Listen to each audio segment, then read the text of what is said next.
I'm Nate Lind, and I help people interested in buying or selling online businesses get the transaction done without the deal falling apart. If you're looking to buy or sell online businesses, then be sure to keep tuning in for more videos like this one. Be sure to subscribe and hit the bell for notifications about new videos and interviews. And introduce yourself in the comments. Are you a buyer or a seller? Enjoy the interview. The next question that we looked at, though, is, so the donor had assumed, oh, okay, that sounds interesting. After the deal closes, maybe I'll write a check and set one of these up. But what we suggested is, hold on, maybe there's an advantage to thinking about this before you close the deal to sell your business. And I've compared on the left, what if, now ultimately they settled on a pretty large number, a $2 million contribution into the donor advised fund. What I'm comparing is the tax benefit. On the left side, if you write a $2 million check into your donor advised fund, well, you'll get a $2 million charitable income tax deduction. Here I've focused on the capital gains taxes that they would save. So this seller lived in Texas. They were selling a business entity, a pass-through, in which they were material participants. So they were going to be subject to a 20% federal capital gains tax on that sale. Well, that $2 million deduction would then save them $400,000 of capital gains taxes outside of the fund on the shares that they were selling. So really, if you look at the out-of-pocket cost, the after-tax cost to this donor, it's only $1.6 million for their $2 million contribution. But notice on the right, well, what if instead they were to gift a minority interest in their company into the donor advised fund before the company is sold? Now they get the double bonus. They still get that same $2 million charitable income tax deduction. It saves them $400,000 in federal capital gains tax, but they also avoid the capital gains taxes on that $2 million that goes into the donor advised fund. So in total, they save $800,000. Now the after-tax out-of-pocket cost to them, it's only $1.2 million for that $2 million gift. Nate, I should say one question that sometimes comes up among sellers is, well, when is the right timing to be able to make this contribution? And how much is a minority percentage? Yes, so I mean, I guess in theory, a minority percentage would be anything up to 49% of the company, although most sellers don't come anywhere near that sort of amount, right? It might be anywhere from $250,000 worth. If you're really going to go through the trouble of putting company shares in beforehand, you're probably still looking at a sizable amount. If you're thinking, I'm just going to do my next 2 or 3 years of charitable giving, and I might as well get the deduction this year, but I'm putting in $25,000, well, then I don't know that I'd go through the trouble of funding it with shares ahead of time. Timing wise, though, here's why that's important is, look, I get that sellers would prefer not to put shares into the donor advised fund until they're pretty well convinced the company is going to sell. On the other hand, you can't wait too long.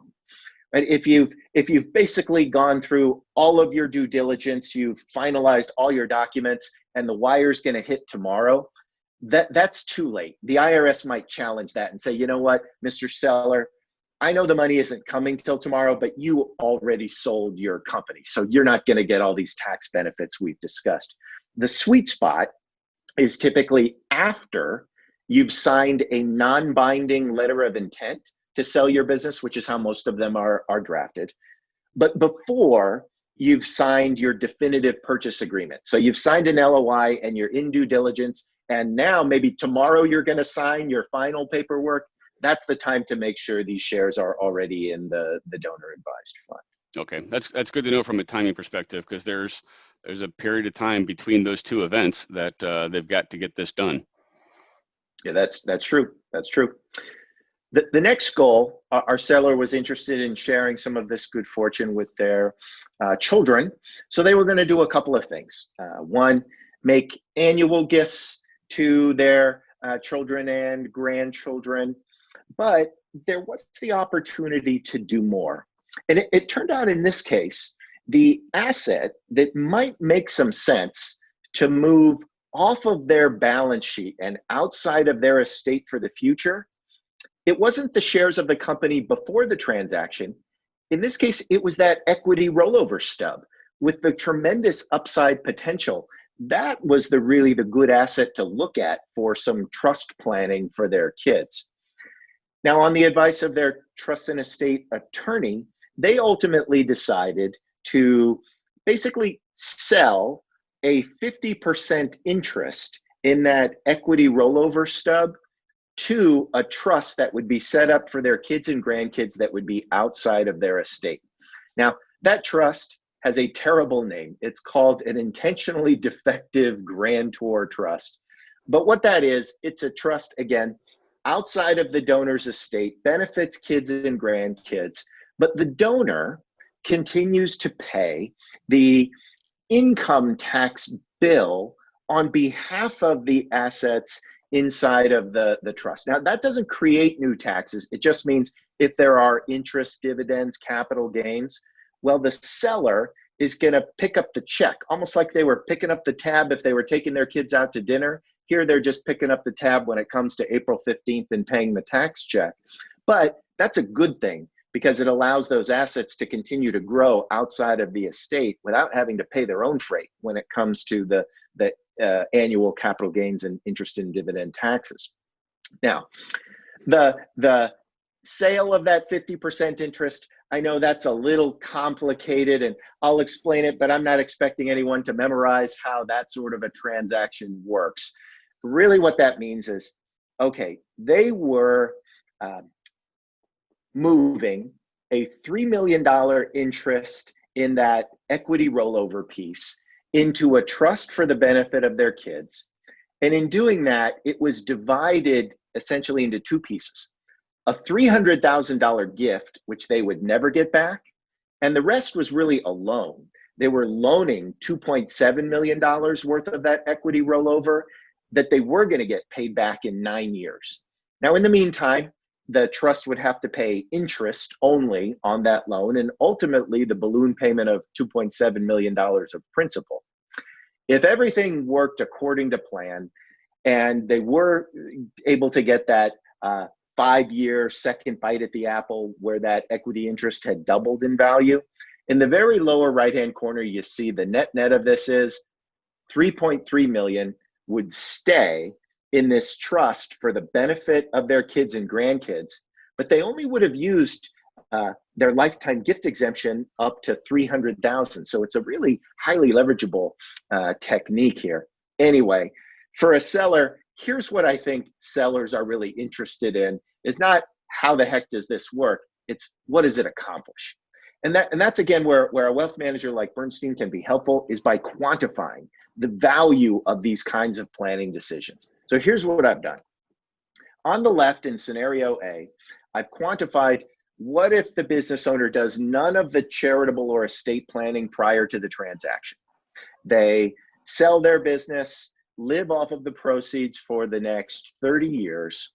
Well, based on the way the estate tax law is written today, that means their kids are going to have to write a check for $23.2 million to the IRS for estate taxes at their death. Now, layer in the planning steps left to right. I started in scenario B just with the charitable piece.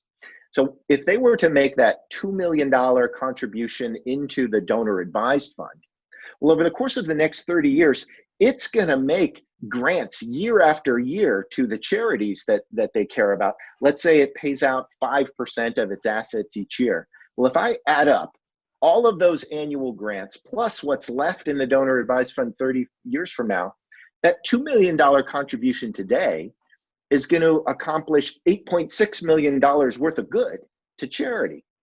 However, that does cut into the kid's inheritance a little bit to the tune of $3.1 million.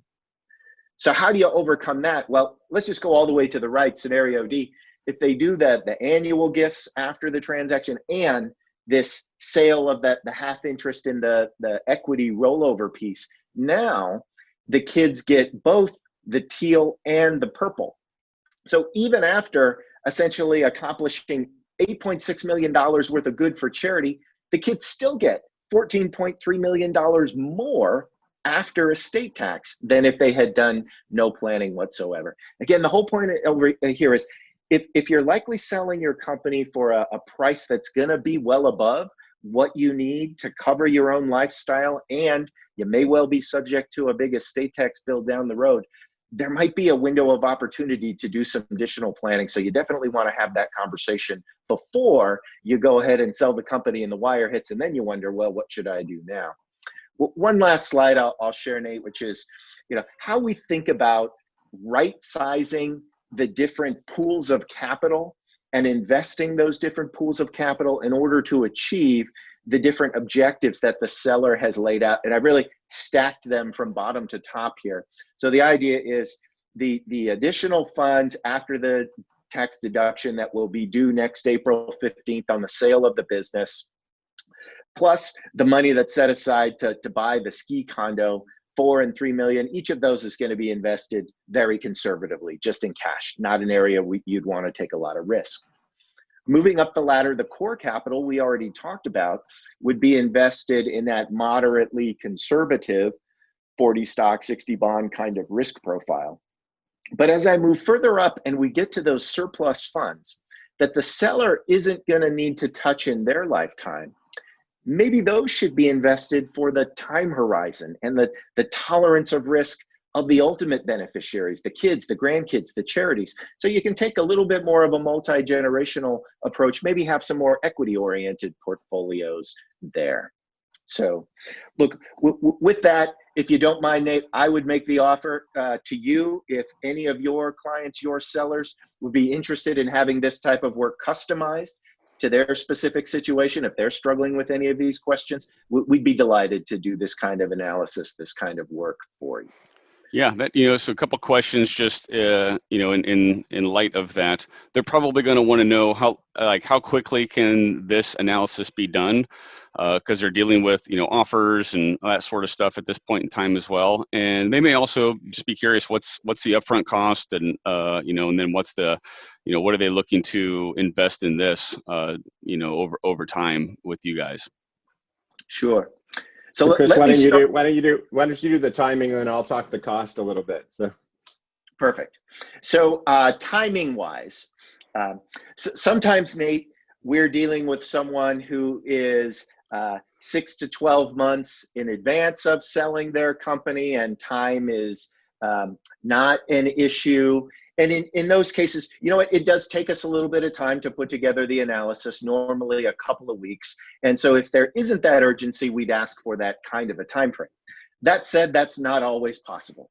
Sometimes, as you said, there's an offer on the table and they've got to respond within days. And typically, if necessary, we can turn this around within a few days if we absolutely have to. So we will work with the time frame that your seller is under and make sure that they get the response in a timely fashion. Okay. in terms of cost, Nate, look, we learned a long time ago, once people work with a financial advisor, it takes a lot for them to move their business somewhere else. And so that's really not as much a focus for us. And that's really why we focused on working with business owners and entrepreneurs, because the opportunity to help them ahead of a transaction allows us to build a relationship with them, make us a known entity, so that when they are ready to invest on the back end of the deal, they already have a relationship with us. For a lot of people, they sell, all of a sudden a bunch of money hits their bank account, and all of a sudden they're the prettiest person at the prom, right? Everyone's calling them. And we try to avoid that by really being helpful ahead of the transaction. And so, we don't charge anything until we actually manage money on the back end. All of the planning that Chris just described is something that we do. It's clearly not a purely altruistic activity. It's for us to be able to show some of our expertise and our thinking and be able to build a relationship. But again, there's no upfront cost for people to go through the experience that we just described. Music to my ears, and them too. We do the same thing at Website Closers. We do business valuations and create custom sales plans for our clients or our potential clients, completely free of charge. So we get that. We see the value in that. For those of you that are watching, if you're looking at a payday that could be life altering, just not just for yourself, but also for your generations and your legacy. Absolutely. Reach out to the kind gentleman from Bernstein. If you want a direct introduction, you feel free to send me an email. All that information will be in the description below. Gentlemen, I can't thank you enough. Any parting comments, any final words before we move on? Nate, I'll just say a lot of business owners frequently think, gosh, the last thing I want to think about right now is what I'm going to do with the money after the transaction. Like investing is such a down the road decision. But I think as Chris just illustrated, one of the most important, or some of the most important decisions they make is ahead of the transaction with the type of planning that was described. And so that's where we really try to invest a lot of our time to help people through that process. So it really is never too early to start talking to us on those questions so that they're prepared to make a good deal at the end. I absolutely agree, and there is time from the time that we engage with our sellers. There's a listing, time frame where they've got a little bit of pause on their side. And that would be the perfect time for them to engage with you. We're out working on soliciting the buyers and vetting them and that sort of stuff, so they get a little bit of a breath they can take. And we will know, and I will have had conversations with my clients prior to listing. The percentage and the degree of the likelihood of that business closing will be known at this point in time. We'll know by the financials, by the ask price, the range that we're going out at. So it's a foregone conclusion the sale will happen. It's a matter of time as to when and who the buyer is going to be. Yeah. Well, that's why we love partnering with you. Very good. Thank you very much, gentlemen. Thank you again for having us today. Yep. All right, guys. Take care. Thanks for watching. If you liked this video, be sure to subscribe and tell me what you thought about it in the comments. Your comments encourage me to continue posting videos, and they give me ideas about what to post next. I read and reply to every single one. Also, if you own an online business and you're curious of how much it's worth, click the link below to get a free business valuation with a member of our team. Who knows? It may even be me you're talking to.